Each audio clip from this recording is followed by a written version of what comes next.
Here I was, blaming AEW for feeding you chicken shit, knowing you mindless millennials would be eating it up as if it were chicken salad, when it's really been your fault all along. Make chicken salad out of chicken shit. People is as people does, that's all there is to it. But a square peg in a round hole just never seems to fit. And you This is Bianca Belair. Hey, this is Kevin Owens. Hey, it's Seth freaking Rollins. It is the man, Becky Lynch. It's Rhea Ripley here, and you're listening to Wrestle Radio Australia. Welcome everyone to your longest running Australian wrestling podcast. This is Wrestle Radio Australia. I'm your host for this evening, Todd Eastman. It is great to see you out there. This is a special episode, I should say, because not the usual the three or four of us sitting around talking about wrestling.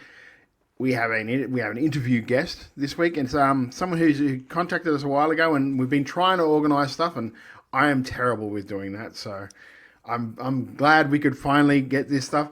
We have a big show coming up on July the 3rd. It is Backstage Segment. Andrew Hastings, how are you, my friend? I'm so good, man. Thanks for having me on. Really appreciate it. Big show coming up. Very keen. Yeah, it's a pleasure. Like you're a comedian by trade. Yep. Like how does like the comedy like tie into? Well, first of all, we'll explain what Backstage Segment is for those at home. So what it is it's a show I run. I host it. It's a storytelling night for pro wrestlers to do, basically. So. I don't know if many of you listening or watching would have seen a storytelling night before. It's a bit like stand-up comedy, but a little more story focused. So people sort of write out stories that have actually happened to them, read them out. It's fun, it's funny, it's at a pub, it's in a theater, and you do that, basically. I've done a bunch of them, but you do them about all sorts of things. I thought it would be great because wrestlers are such good storytellers in and out of the ring. And also, obviously there's a whole world of shoot interviews and people getting the gossip backstage and all the backstage drama that's so inbuilt into what people love about wrestling, very much myself included. I care so much more about what happens backstage than what happens in the ring, or even on screen. Little smark I am. So I thought, why not do one for wrestlers? I thought it lined up perfectly. I'm a comedian. I ran comedy shows around Sydney for about 8 years. I ran a bunch of them. Loved doing it, but after 8 years it was time, and I'd gotten a bit sick of it, a bit fed up with it. A mate of mine was like, why don't you put on a show that's not stand-up comedy? And I was like, well, I've got the mics already, so I've got everything. It's half the battle. Any technical need that you would have for a storytelling night is identical to that of a stand-up comedy evening. So I've got the equipment. I know how to put one of those on. So I was like, fuck it, I'm sick of working with comedians. Let's get some wrestlers on. So we've had one show already. We had one a few months ago, and that was fantastic. I'd really hoped and prayed. I put a lot into this show. I really hoped and prayed that the wrestlers would be good at it. I really hope that they'd be able to be good at telling the stories. They, not necessarily something they've done before. But I had a feeling because, cutting promos, telling stories in the ring, I just had a feeling they'd be great at it. I could not have been more impressed. They were fantastic. Wrestlers, or at least the wrestlers I've had on, had such, they just like ducks to water. It was amazing. Cannot wait. Whole new lineup for the next show. Got some of the best in Australia on. Really excited. It's going to be sick. So that's sort of what it came about as, is just sort of an alternative to me running a stand-up comedy show with my thing I care far more about than comedy. Mate, if you think working with like comedians is like diva action, like I'll interview you in like 2 years and say, how's it working out, mate? I can handle the divas. It's the what I need is someone who can what's the word I'm looking for? Someone who can pull a room into focus, someone who can get people's attention. A lot of comedians lacking in that. That's what they're supposed to be good at. But a lot of bad comedians in my time. And, I'll take a diva wrestler over that any day. So, how did you get into wrestling? Is this a lifelong thing, or is it something you sort of like discovered, or? Yeah, sure. Lifelong in the normal sense, not from literal birth, but No. 10, 11 years old, the normal age. I remember it nearly skipped me by. I remember I would have been, just thinking about how old I am, and I know when that match happened. So I would have been about 11. I was at my dad's place watching, he had Foxtel, but I didn't have that at my mum's place. He was channel surfing. And I saw, just for a second, it would have been Fox 8 on a Saturday or Sunday morning, just flipping past just for 1 second. I saw a guy, and I had never seen anyone like him. It blew me away. He was, about 7 feet tall, wearing a red bondage mask, black flames on it. Body, well, not the full body suit, it was similar at that time. Yeah, the shoulders like you've never seen. Oh my god, man! And I'm sure none of you have ever watched Kane before, so you have no idea what I'm talking about. But, obviously, yeah, it was the big red machine, and standing next to him, obviously, the Undertaker. To this day, they were in Brothers of Destruction at the time. To this day, they're if you were to say who's your favorite wrestler, I'll talk to you about Bryan Danielson, whoever you want. But in my heart of hearts, the little boy of me, still an Undertaker and Kane fan. My cats are called Undertaker and Kane. Now the problem it was late 2001 at this point, so it was right in the middle of the invasion angle, and it was I can't remember who it was against. It's a famously bad match, a famously bad tag match that happened on an episode of Raw. They just can't get it together. It's two WCW guys. But I'd never Oh, seen. like Jindrak and O'Hare? Yeah, I think so. Maybe. Oh no, it was. I'd have to look it up. But yeah, it was alright. It's that type of people, absolutely. Yeah. This match. I had no idea. I'd never seen wrestling before, and I was like, I think it's cool when the big guys lift the guys up by their neck. And right away, and because I didn't have Foxtel at home, I lived with my mum. Wrestling was immediately this like forbidden, secret, mysterious thing because I didn't have like day-to-day access to it. And then just bit by bit, friends in school knew about it. I remember it was a public holiday. It would have been like a Jan 26th, 2002, watching Triple H win the Royal Rumble. Again, too young to realize that was bad. But loved it. Watching the episode of Raw where actually, it was crazy. The first full episode of Raw I ever saw was the Triple H return. The famous pop in Madison Square Garden moment. I remember watching that at like 11, 12 years old and absolutely thinking that Triple H was the coolest guy in the world. Which, whatever my opinion of that is now, who knows?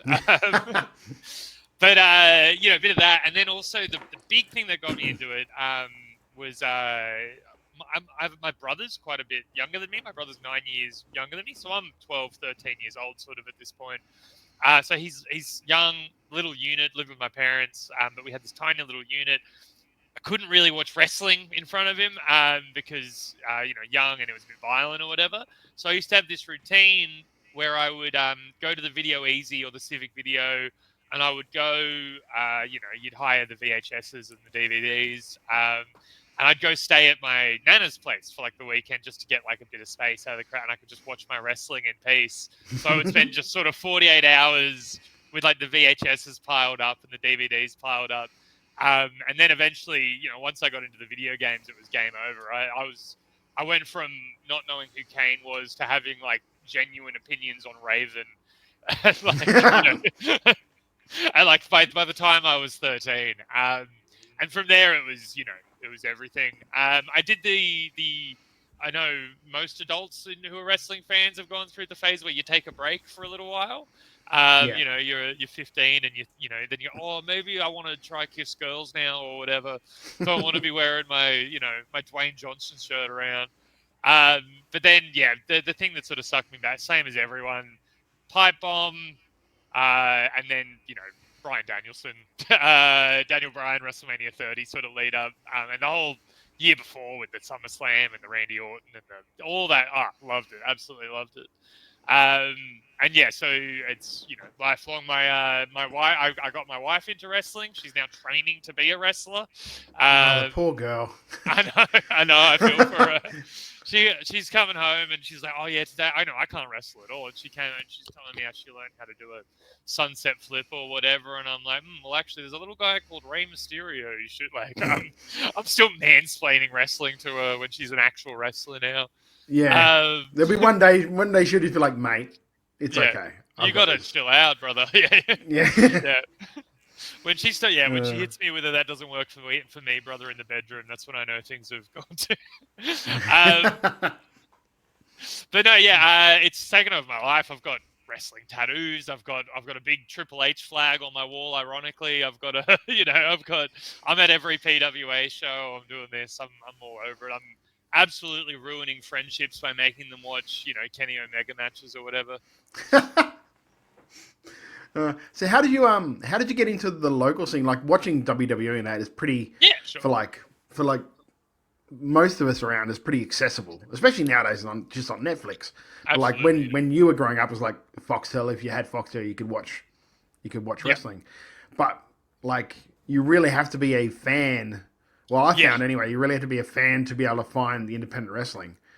Like I was lucky enough that I stumbled on like a Facebook ad to find it, and then I dragged one of my mates to one of the shows, and then ironically both of us went to one show, and now like I've been in it for 14 years, he was in it for like 13 and then dropped out, and now he's back in it again.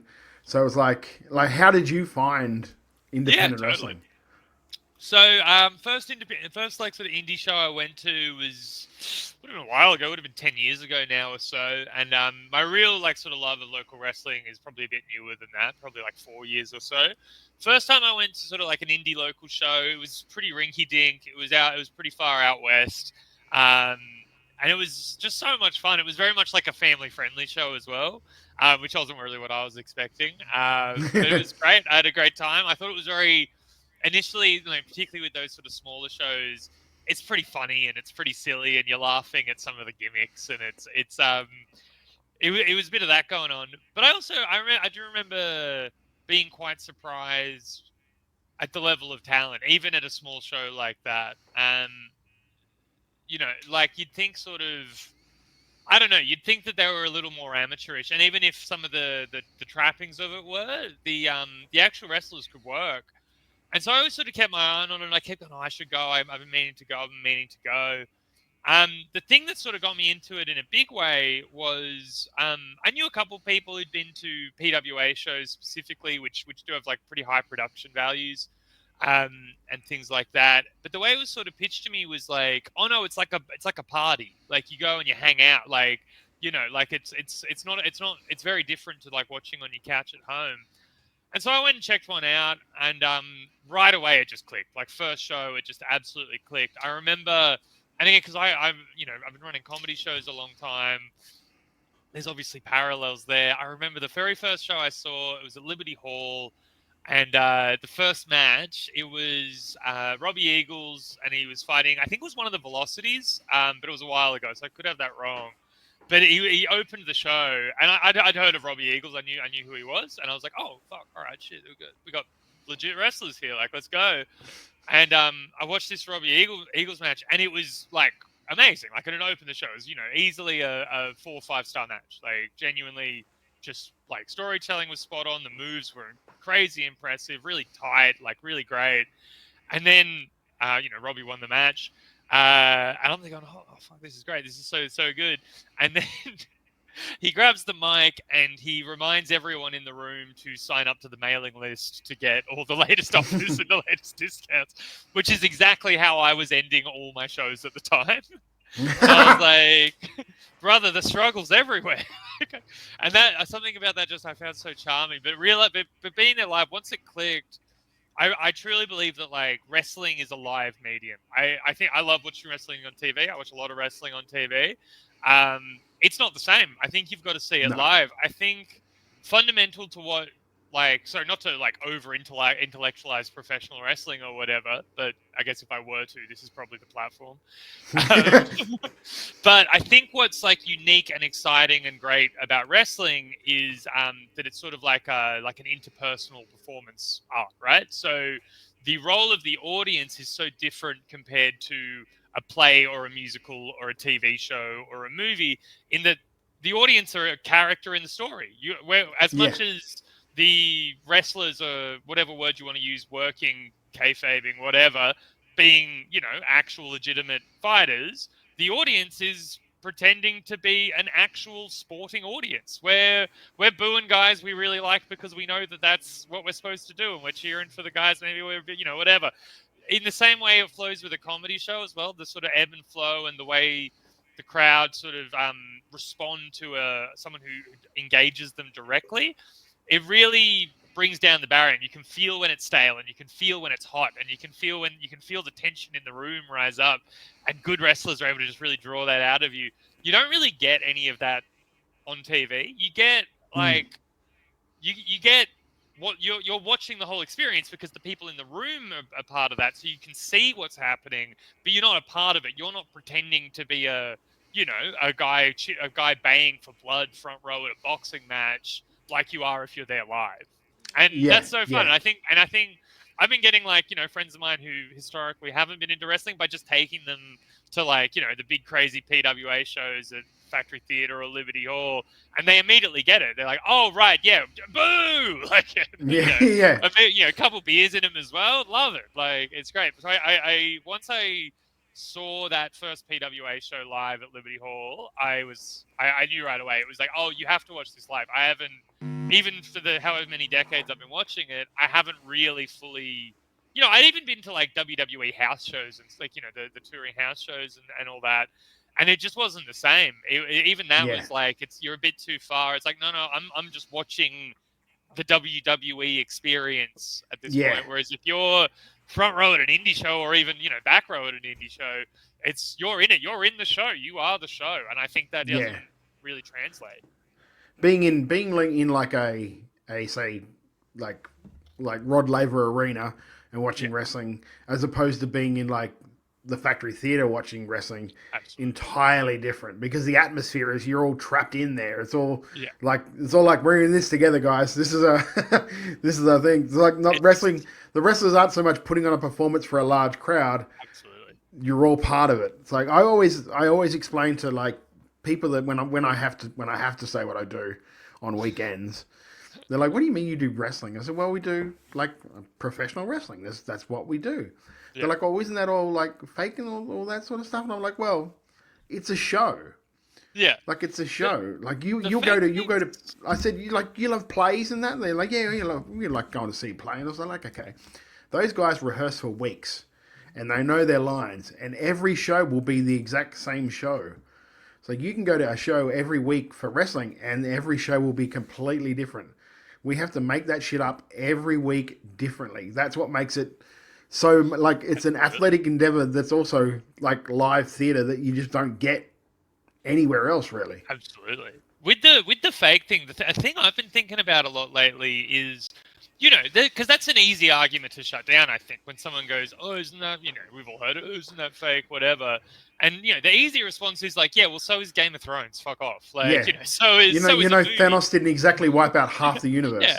And that is true. That is a good point. But it came up so much, it did sort of get me wondering, why does it bother people? Well, yeah, it does bother some people, but why does it bother people, or why does that detail stick out so much to people when it's wrestling, or why can they not understand it?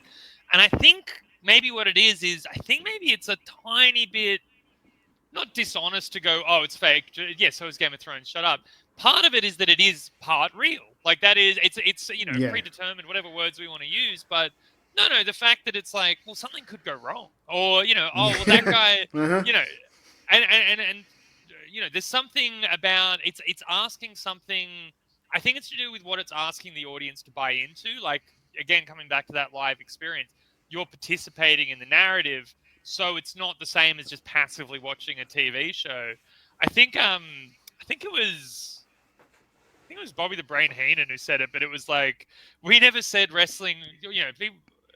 People always say wrestling's fake. We never said it was real. You said it was fake. But yeah, I think there's something about... The thing I think too is for years and years, back from the 50s onwards, they never said it was... They tried to sell it was real as much as possible. So I think that's just like a hangover from the old days. Well, you guys go and pretend... I've never said that it's... Like, do you think I'd honestly go out there and do the stuff I do if this was real? Like, Especially I'm an asshole, but I'm not this much of an asshole. we have also we have UFC now. We know what a real fight looks like. Like we all Yeah. know what a real fight looks like now, which maybe we didn't in the 50s or Not as much, no. whatever. Like, but also I think with the real fake thing, I think what supports sort of the idea that like there is the element of reality is the thing that gets under people's skin about, oh, but it's fake, it's fake. Or when I was a kid, I had to stop watching it when I found out it was fake, or whatever it is. The fact that the best wrestling storylines are almost always, the best angles are almost always blending the real and the fiction, right? The work and the shoot, Yeah. and the work shoots and that I think really speaks to this idea that like that's where the sweet spot is. That's where the juice of wrestling is that blurred line and that back and forth. Honestly, it's so much like comedy in so many ways. Like if you were to just watch a video of me doing stand up, that would do nothing for you. You have to be in the room. Like My thing too is I always explain to like my mates that asked about it when I first started. I was like, you play footy and play soccer, right? I said, yeah. So you pay your fees to do that every week, and you go out there and you have your games. And he goes, yeah. So what? Like 10 people go out to watch you play your game? They're like, oh yeah, a couple of mates and that. And I was like, okay. How many people have ever bought a T-shirt with you on it? yeah. And they're like, well, none as well. Like we've sold a couple of hundred of T-shirts, and like every show, especially where because I started at Riot City, and I'm like every show I'm at that I perform on, we have near on 300, 400 people at that show. It's like you would love to have that on a footy show, on a footy trip, wouldn't you? They're like, yeah, we love it. So I get to do that every month. Yeah, And I love it. I mean, absolutely. Same with comedy. I mean, I always think of that Eddie Guerrero Brock Lesnar promo. It's just, oh, what a high it is, brother. yeah, well, it's true. Like It's post absolutely true. wrestling depression is a real thing. Oh man, you should see Like me on we the way said back that- from like Melbourne International Comedy Festival after a month of performing there. Just the absolute misery. I mean, it also might be the serotonin. Might have partied a little hard, but yeah, just the absolute misery you're coming back. I wish there's not 50 people telling me I'm hilarious right now. Yeah. Well, like I said, the week after when AEW was up here in Brisbane, Yeah. we were on the Australian Super Show. Yeah. And I was lucky enough to be in the main event with the guy that I managed, Mitch, against Robbie Eagles and Zeke Andino. Yeah. And then, like, 3 days later, I'm walking around my work, like, just doing mundane shit. And I took a picture of it, and I said to my mate, how the fuck were we 3 days ago in front of 500 people baying for our blood, and now I'm back here doing this? Absolutely. He's like, yeah, it's a fair fall, isn't it? The AEW show up in Brisbane, a lot of controversy around that, and I'm sure that's been discussed to death. But particularly like the ring and all that. But my little perspective on it is that's the ring my wife learns to wrestle in. So like that's she's the PWA. The thing is, because I watched so much independent wrestling, I didn't even notice. No, of course, neither did I. It wasn't until someone pulled out and went, was it? And even if I were okay. to notice, I'd assume it's because of the size of the building. Like, do you know what I mean? Like, yeah. I'm like, I don't understand what the thing is. Like, oh no, they didn't really have steps. Do you know how many shows I've been at where there's no steps? Jesus Christ, you're athletes, climb into the ring. It was so surreal, especially from someone who's been a wrestling fan my whole life. I'll be sitting on my couch, and in the days after that, I'll be sitting on my couch scrolling, and I'll see, Dolph Ziggler weighing in on the quality of the ring, not realizing that he's actually about to wrestle in it in a week's time. Yeah, but exactly. But it's great, and seeing Dave Meltzer's tweeting about this ring or whatever, and I turn around and my wife, I've gotten into wrestling 10 years ago, she's there actually more qualified to talk about it than anyone I'm scrolling. She's like, no, the ring's fine. It has a really good reputation, blah, blah, all the arguments you've heard before. But like, it was so funny to be like, oh, I guess my wife, well, something's changed here. Like something's. Yeah, no, there was absolutely nothing wrong with that ring. That's another thing. Like, but it was funny because like I interviewed like Tony Khan the day before, and it was like if there was, he wouldn't have given an answer anyway, so it wouldn't have mattered because it didn't matter what question I asked him. He was just going to give an answer that he wanted to give every time. I'm like, oh, okay, this is fun. Yeah. Tony Khan, man, how do you interview Tony Khan without just being like, man, $5,000 would really help me out right now. Just do you want to give me $5,000? Like, well, yeah. I'm looking at his watch going, that's dude, probably worth more than my car. I have pretty severe ADHD, so I got a real soft spot for Tony. I quite like him. Mate, you've got nothing on that guy. I swear to God. Like, he walked into the room and it was like a fucking tornado hit. Because it does, like, that's the funny thing is, like, because, like, fairly good friends with Tony Storm. Yep. And, like, so she'd already been in the room with us, and Kyle Fletcher had been in the room and stuff like that. So we'd all kind of known each other because, like, you know what Australian wrestling's like. Everyone knows everybody. Absolutely. So we were all kind of just standing around Tony, and, like, Tony just runs in and just is like a fucking blast of just tornado of Khan. Yeah, through the room. And I've literally just gone, wow, that's not a fucking act. And Tony Storm's just like, no, this is him 24/7. This doesn't stop. I'm like, Jesus Christ. So cool, man. It's great to just see someone living their dream. Do you know what I mean? Like, just someone absolutely doing what they want to be doing. I think I'm a big AEW fan. Like, there's no snark in that at all. That's the thing too. Like, because like a part of the whole like junket that we did was like Adam Copeland was there. And he was so fucking tired, it wasn't funny. Because they basically went from Dynamite, jumped on a plane, and then came to Australia, and then got off the plane and started doing press. So he is like dead tired, and he's dead tired, and I look across at Tony Khan, he's basically doing cartwheels and jumping all over the place. I'm just like, that dude has probably done, no offense to like Adam Masai, he would have done the physical stuff, but like Tony would have done so much more work. And then probably worked on the plane on the way over as well. Yeah. And I'm just like, I don't know how. Could just nap until ring time, like until warm-up time at least. Yeah. Well, that's what he said. He's like, because I had a trouble with my mic, so my tech was trying to work on it. So we had a little chat, and he's like, I am so like, I forgot to pack sunglasses. I forgot how bright this place is. I am so. Yeah, if you're up there. Yeah, and it was hot. It was hot when they were up as well. So, but yeah, that was. Yeah, but he's just like Tony Khan is just he's a force of nature. It's more like as much like as you could say against him, as much as you can say for him. He's an absolute force of nature when he hits a room. Yeah. I can certainly believe it. It's also just like whatever, you know. I happen to be a fan of AEW and I happen to be a fan of their style, but like, you know, you're allowed to not like every wrestling company. That's totally fine.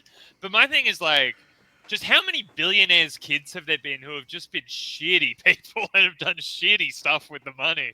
Like, to just be like, man, I'm going to start a wrestling company and buy all my favorite wrestlers. That's awesome.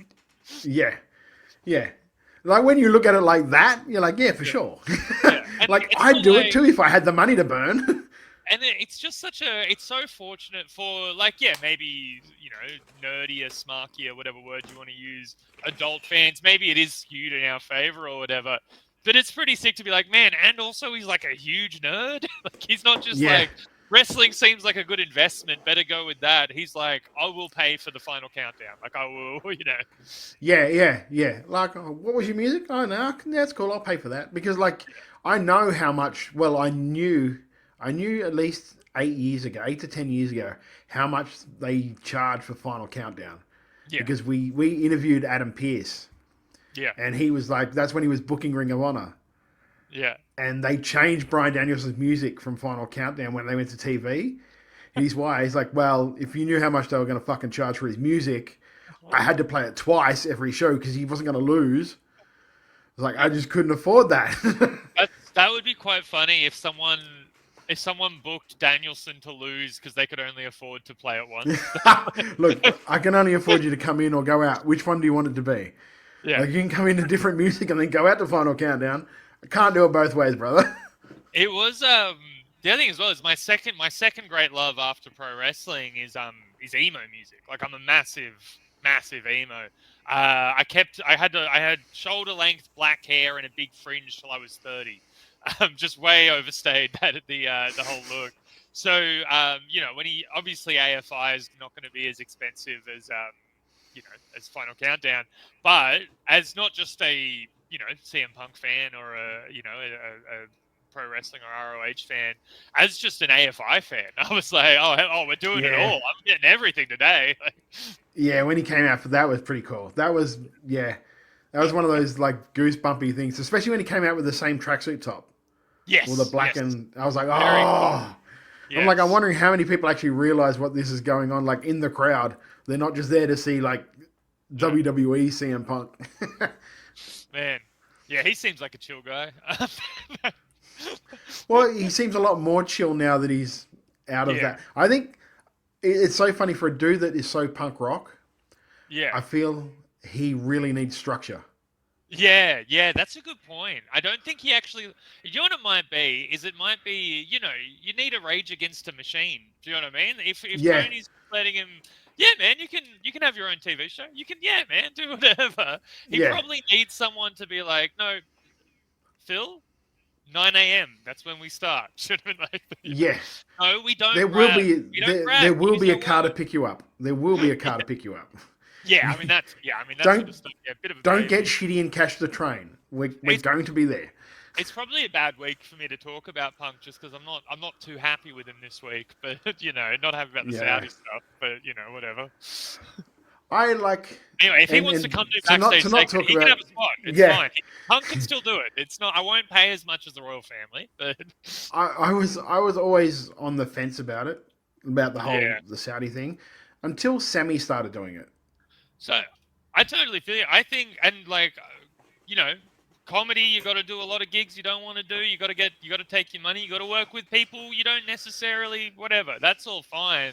It's just that he was so outspoken about it when it was convenient for him. It's very easy to have principles when there's no money on the line. Now that there's money on the line for him, it's, but a lot of people have spoken about CM Punk this way.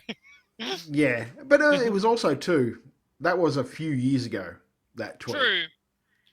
Yeah. So I can't help but notice he was cool with it when he was getting paid for it and not cool with it, Well, yeah. Yeah. But whatever. It's fine. I'm still gonna, see him in Perth if he's I still hope he's on the Perth lineup, you know what I mean? Well, yeah. That's the thing, like I don't even know if I'm going to go to Perth, to be honest with you. I'm not both, and the funny thing is, like I talked about this a couple of weeks ago on the show. There's not anything on both brands at the moment that have really got me going, I really need to fucking see this. I think I'm actually, to be honest, a little bit in the same boat. I think like WWE has been in a slump for sure, and like it's almost to the point where when are they not? And like it's just that when they have a good patch, for some reason we all think it's going to last forever. I remember, obviously the Cena heel turn and stuff. The next day, like we were looking at hotels in Perth. I was like, I got to, I've seen Cena live before, but I was like, I got to, this is the greatest angle of all time. I got to go check this out. Within 3 weeks, I was like, man, the flights are expensive, though. The flights are expensive, and this feud is underwhelming. He's not really going anywhere with it. Do you know what the problem is? And I think this is the case with a lot of stuff nowadays. They don't let the heels be heels. Yeah. Like in the old days, when like a heel came out, they would just come out and attack people all the time. You just don't really see that anymore. It's like, I'll attack them when I have their match against them at the PLE. Give me a reason to hate you aside from just going, I don't like you people. Yeah, I think like Cena, I get like that. I can understand his logic of not wanting to just be, another guy doing sneak attacks every second week on SmackDown or whatever. But what's he doing other than just coming out and saying, I am a heel now. Boo me. Like, what's he doing? Like, what's he actually... do something to get the heat. The only... Aside from every match hitting him with a belt, that's all he's doing, really. I thought the big ace they had up their sleeve was for him to get heat off just like off R-Truth before the feud began. Fuck up R-Truth, beat the shit out of him. Do something, get some heat that way. Yeah, get crazy violent. Do something. When he did it at the post-show press conference, I was like, yeah, okay. Yeah, let's go. But yeah, at the moment, it feels pretty stale, and it's also like I think if there was my biggest issue with AEW is that its business model seems to rely on WWE doing badly. Like, Yeah. it's, and I understand like a competitor brand, a Pepsi versus a Coke. I understand sort of the logic of all that, but it's just, when WWE's hot, it's like, well, hold on, what do we need this other one for? And so right now, I'm getting G'd up about, oh yeah, All In, Hangman, like let's go. But it's like, am I just feeling that way because I'm mad at Paul Levesque right now? Like, is that? Yeah. Well, because I said to like the guy, because I was like, yeah, WWE's in a slump at the moment, but that's because they pretty much came off one of the best storylines they've ever Yeah. had, and so anything below that, you're going to go, well, they're having a slump now. Yeah, that's a good point. I just, even if they had just delivered in the lead up and including Mania, I'd accept a post Mania slump. That's normal. That's okay. Yeah. But it was, I even found the whole Cody feud underwhelming. I didn't hate I didn't like the Travis Scott finish, but I didn't hate it as much as other people did. I would have tolerated that if just the build had been a little better. And now it's not like it's been followed up on since then either. What was Travis Scott doing there? What's The Rock got to do with this? Blah, blah, blah. That's the Like, biggest all thing. those Like, arguments. I don't think we've seen The Rock since. No. Like, he's just like, all right, deuces, I'm out. Yeah. I'll be back sometime. the, Because what I think's happened is that he's done this whole thing and sold it to Cena, but sold it like, I'll be with you, we'll do this, we'll do that. And as soon as he got into it, he's just gone, I'm out. You'll be our handlers, right? Peace, brother. Yeah. Really acknowledge, just say his name. Do something. It's been crazy. This is actually, this backstage segment I've got coming up, I'm co-hosting it with Dave Woodhead, who's Triple J's lunchtime host. We watch wrestling together probably 4 or 5 nights a week. We watch a lot of wrestling together, a lot of old wrestling together. He lives very close to me, and so we spend a lot of time hanging out. Smoking weed. What? What? Shout out to Jeff. yeah. So that's a bit of a routine we have, and so talking daily about wrestling, pretty much. Just watching him in real time. He's also a bit more of a WWE guy than I am. Like, he stays a little more on top of what's happening on Raw every week, and he has a bit more loyalty to WWE than, he's not like one of those weirdos, but like, he's, he'll watch WWE if it's better. And I'm a little less like that. And to just watch him in real time, like, so the day of the Cena heel turn, we went and watched that at the pub near our place. When, it was amazing, we've all had our experience with it. When his face changed, I was grabbing his arms, jumping on him in the pub. Like, we were losing our minds. We were supposed to see AFI, funnily enough, supposed to see AFI that night at the Planet of the M Mall. And we'd watched the, had some beers and watched the show in the morning. So we were like, oh, we got a few hours. I'm going to go home and let's sleep for a few hours, and then we'll just link back up and go to the concert because we got late or whatever. After about 90 minutes, I just called him. I was like, I can't sleep. I keep thinking about John Cena. And he was like, me either, dude. Just come over now and we'll rewatch it. Going from that, where they're, who's the third man? God, what if it's Randy Orton? What if it's, blah, blah, blah. What if it's, we're doing all our, and then just the first promo, just, let him cook. I don't know. That could be underwhelming, but maybe he'll pay it up. And then within 3 weeks, being like, Hastings, I promise he's still doing it. It's still good. Just you gotta hold on. Just by week 8, I think maybe they fucked it up. Yeah, I really enjoyed the first one where he just came out to no music and it was just black and white great. Johnson. I'm like, cool, because he, especially in I think it was one of the things where he's just like, you're not going to get what you want. You're not going to get Thugonomics. You're not going to get this. I'm not going to do any of that because you don't deserve that. I'm like, okay, now give me some physicality to back this up. Yeah. As many times I disagree with him, I love the idea that Bully Ray pitched before they re-signed R-Truth is for Cena to come out and cut a promo going, I got rid of Truth. Absolutely. I told The Rock to fire him. They should have done that. You don't get what you want, guys. Then you bring him back. Yeah. Bring him back. Then there's heat. Then there's in kayfabe. R-Truth lost and then came back. That's it. That's it. Yeah. He was never even acknowledged. Well, he didn't even lose to Cena last. He lost to bloody Jeff Cobb. Yeah. Right. And then went away. It's there's been no. The blurring of the lines of using his real life firing and stuff, that only works if you tell us that wall is dropped. I just assumed that. Oh, cool. I guess truth doesn't work. Wrong killings doesn't work there anymore. Great. Yeah. But it's you've got to tell us when the walls are being broken down a little bit. But yeah, I don't know. It's been disappointing. So I'll see what happens with this Perth show. I also do just want to go to Perth. I've never been, Yeah. and I want to do some comedy there. But if it wasn't so expensive, I'd be like 100% in. It's just really, it's like nearly $800 for flights before you're looking at, like, because there's 3 shows there that weekend. Yeah. So you're then looking for tickets for 3 shows on top of that. You're like, yeah, I don't know how I can justify this to my wife without getting divorced. I don't know if I can do 3 shows. I don't know if I want. Man, I'm probably if I do go, I think I'm skipping SmackDown. Like, I don't think. I must admit, by the end of, because I went to that Starcast weekend at Ballarat. Yeah. On the Sunday, I was pretty burnt out from doing Friday, Saturday, Sunday.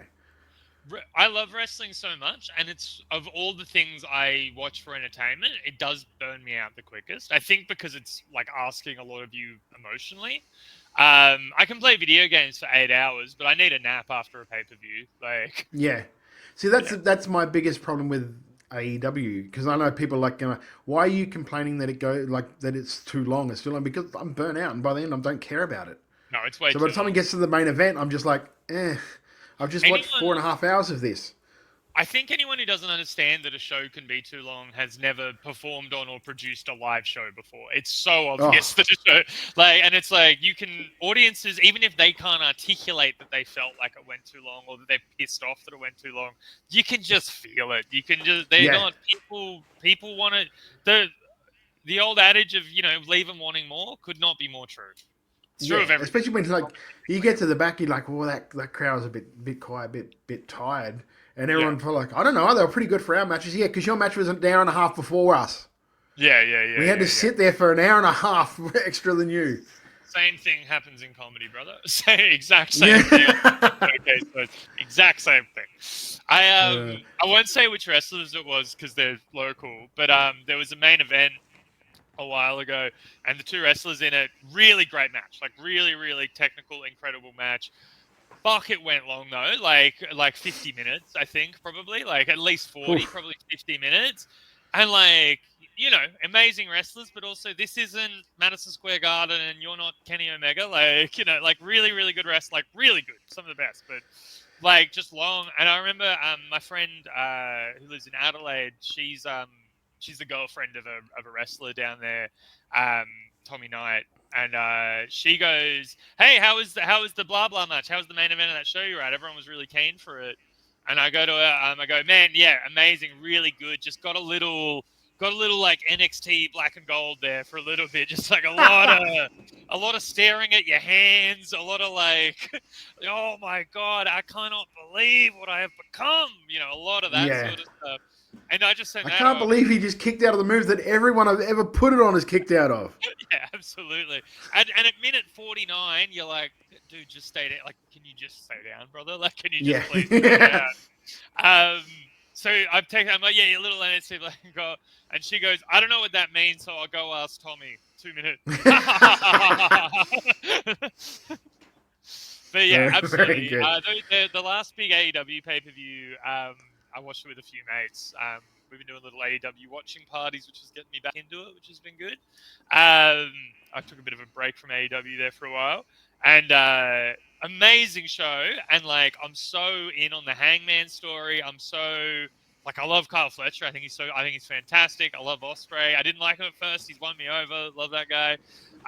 But even for the Hangman at the end, getting the title shot and all that, even then I was like, I just need to leave, dude. I cannot be here for 4.5 hours. Yeah.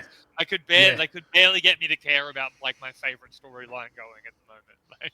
Yeah, which is as much as people want to argue it, that's a problem because that's your fan base. If you and not your uber sickos that are going to be on X and constantly fighting the good fight, but just the quote unquote casuals. They're your bread and butter because there are a lot more of them than there are the sickos. Yeah. I think it's a tricky thing because AEW is of the 2 major ones at least. AEW is for the sickos, and that's great. I'm a bit of a sicko. Hell yeah, give me we're doing a Carter Omega again. I'm in. Great. Absolutely. but it's like, because you're and I think it's good as well to have different products. I think AEW's in a nice place where it's like, we offer more, technical, adult-oriented, less cartoony, whatever words you want to use. We offer that, and WWE offers this. We don't need to get the same numbers every week. Like, as a cool second product, that's awesome, because it is skewed more to the sickos broadly. I think maybe they overcompensate and think the sickos of the sickos, the 1% of the sickos, that's all of us. It's like, no, I'm a wrestling nerd. I want to watch. Give me, I don't, give me two Japanese dudes giving each other brain damage. Like, that's what I am looking for. Sign me up.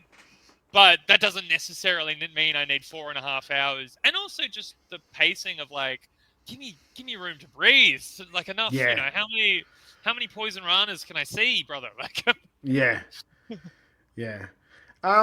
We'll going back to like backstage segment. When you talk about a storytelling night, what type of stories are we talking about? Are we talking about like road trips people have been on, or just like specific, like a story of a match that they had, or all of the above. So the idea is it's just a real life wrestling story is the idea. So yeah, absolutely. Road stories, things gone wrong in the ring, training under famous wrestlers, working briefly as an extra with famous wrestlers, things like that. Generally funny, like it is a funny show. Me and Dave keep it pretty funny up top as well. We do fun giveaways and things like that. I'll talk about that in a minute, but the idea as well is that, like, it's no cameras, no recording. We do want people shooting. Like, we do, and we do get it. Like, without giving away who or what or whatever it was, people were talking shit about times they'd worked with John Cena at the last show. Like, it was, people were, like, talking proper shit.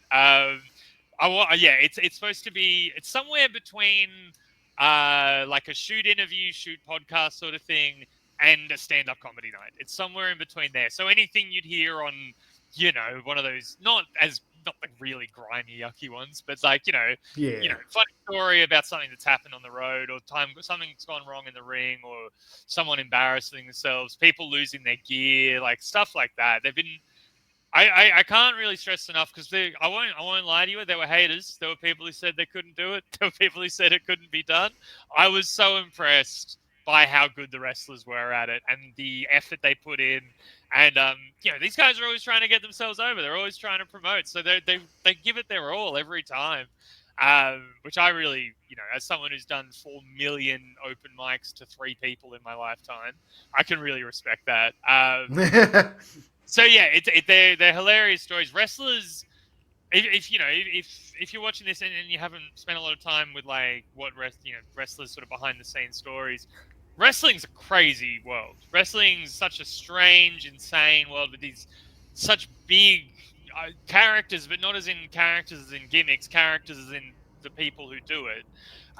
You've got to be a special kind of sick a little bit to throw yourself to the ground on purpose 100 times a night for your job or for your dreams, to try to get a job in that. On your weekends. I get it. It's great. People to me, like, I work a day job and stuff. People to me will be like, oh, you do comedy. And because I've been doing it a long time, so I don't think about it being scary or anything. Like, that's not the world I'm living in.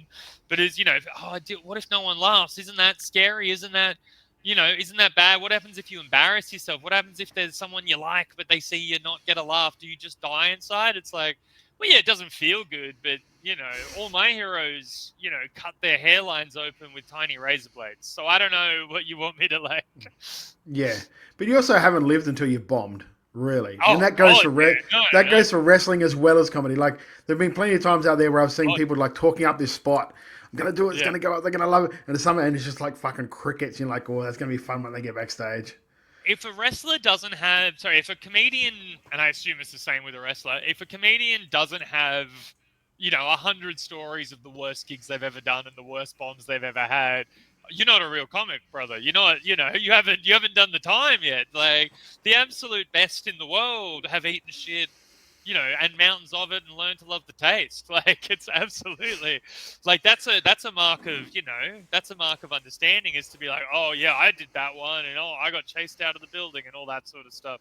So, absolutely. Yeah, like Mitch and I've got like this thing like at the end of some matches, like if he's won or even if he's lost, I'll come in there and I'll give him a hug, sort of like just to get the whole heat thing. And it'll always be like, "How's that, Toddy?" And like sometimes he'll say that, or sometimes I'll just tell him exactly before. Like Yeah. he had a match against Robbie, and like before I just looked and said that was the best fucking match we've ever seen you have. And we hugged him. Both of us nearly started crying because it was that sort of like emotional. Yeah. But there have been times where we've like hugged each other and he's gone, "So what was it like?" I was like, "Well, that was shit." Oh man, He's like, absolutely. that didn't work at all. Absolutely. I've a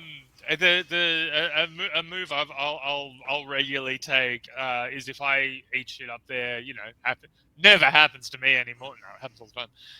But if I've eaten shit up there, or if it's a particularly rough crowd or whatever it is, walking back to the green room, coming off stage, just absolutely bombed.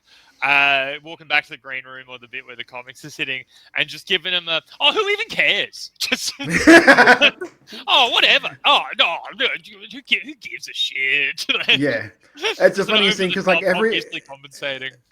Yeah, it's like everyone wants you to do good, but if you do bad, they're gonna love that just as much because they know they can give you shit. Oh, absolutely. Well, also a real sign. It's like if you bomb and no one will tell you or laugh at you, or if everyone's no, it's not. That's a worse feeling because that means either you really bombed or Yeah, don't they pity don't me. respect you Give enough. me shit. Yeah, it means they expected you to do bad. So like if I Yeah. walk on stage and everyone goes, "Oh man, you ate fucking shit," I know if I did eat shit that night, if they go, "Oh man, you ate shit," I'll go, "Yeah, whatever. Oh, you're gonna eat shit too, whatever it is." Whereas they kind of, "Yeah, man, all right." I'm like, "Oh man, that's embarrassing." Well, Yeah, you've got some awesome people on this show, especially you like Tuckman, Nikki Van Blair, oh Big yeah, Fudge, which will be amazing. Big Fudge is always good with that sort of thing. Party Boy Jacks, and one of my favorite people in the world, Wundies, Harley Wonderland. Boy, unfortunately, Harley that. had to pull out. I do have bad Oh, news. really? Harley had to pull out. Yeah. She's gonna come do one down the line. But we've got Shay Cassidy filling in. Oh, that's good. That's good. Yeah, gonna be But yeah, fantastic. Yeah. You're definitely gonna get Harley on though. We are very keen. She's yeah, very, that's a girl that has stories. I love Wundies, and she's not yeah. afraid to tell the stories either, which is what I love about her. Concrete Davidson did the artwork for the poster, and as soon as he saw her on the line, immediately messaged me like, "Ask her about this, ask her about that, tell her to do it." Yeah,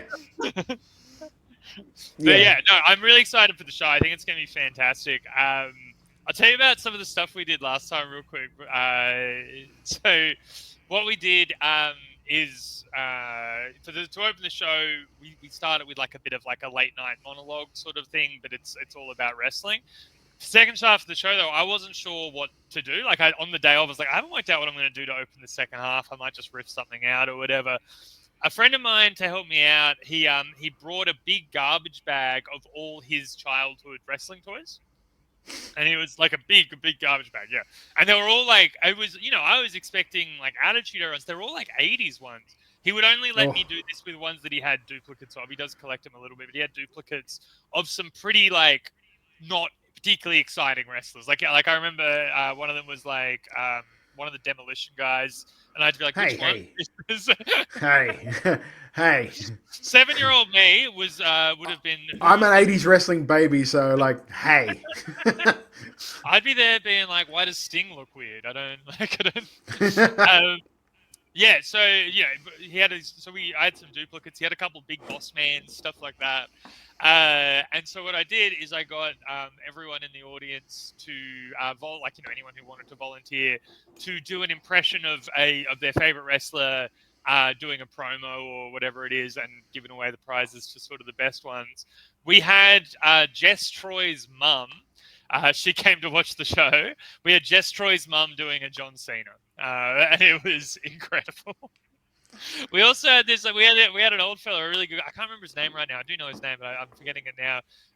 This old bloke came down and he did a perfect Iron Sheik. Like I guess he rehearsed it or something. Like an absolute perfect Iron Sheik. So we're going to do something like that. We're trying to work out exactly what the competition will be. I'll do a little teaser for anyone who is listening. There is a good chance that it will be Fiend Law trivia. And the prizes will be T-shirts that I own of cancelled wrestlers. Wow. That's the current Wow. theory, yeah. But that is subject to change. But that's the current plan. There may be a heel turn in the second half to justify those prizes. And the Fiend Lord trivia. Just name all the puppets or something. Oh, very good. Yeah. Where is this, and where can people get tickets for it? This is on July 3rd at the Lord Gladstone Hotel in Chippendale. That's in Sydney. It will be at 8 p.m. Tickets are available. There's a link in our Instagram bio. Our Instagram is just Backstage Segment. Give us a follow. We got a bit of information about all the wrestlers there. Just hit the link in the bio or just Google Backstage Segment wrestling tickets. I'll have out. links for tickets and links to their Instagram and all of that in the description of the podcast. So if you listen to the podcast, you can go and check that out, and all the links for all their socials and that sort of stuff will be in there just for people listening to the show. I always have to do it every week. Like, if you're listening to this, the show's going to be, the link for the show we're watching is in the description. So But yeah, it's going to be great. We got Tuckman, we got Nikki Van Blair, Big Fudge, Party Boy Jackson, Shay Cassidy. July 3rd, Lord Gladstone Hotel, Chippendale, 8 p.m. Awesome, mate. It was great to meet you. I hadn't met you before, so it's great to meet you. Great to have a pleasure. chat. Always good to listen to the wrestling nerd talking wrestling. Absolutely, man. Let's do it. If I next time see you at a show or something like that, maybe I'll see you in Perth, get a beer, something like that. Absolutely. Go and check them out.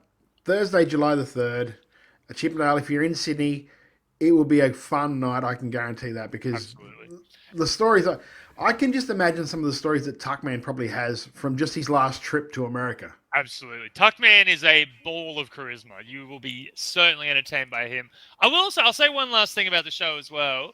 Just know as well, like, obviously if you're listening to this or watching this, you're a wrestling nerd, you're a wrestling fan. That's the vibe of the night. It's for wrestling nerds. Everyone in that crowd was into it in the exact same way that I'm sure you will be. So excited. Anytime you get nerds of a thing together to do a nerd thing, it's electric. It's so good. There's such an excitement in the air. It's a bit of a party. We have a bit of, stick around, have some drinks afterwards as well.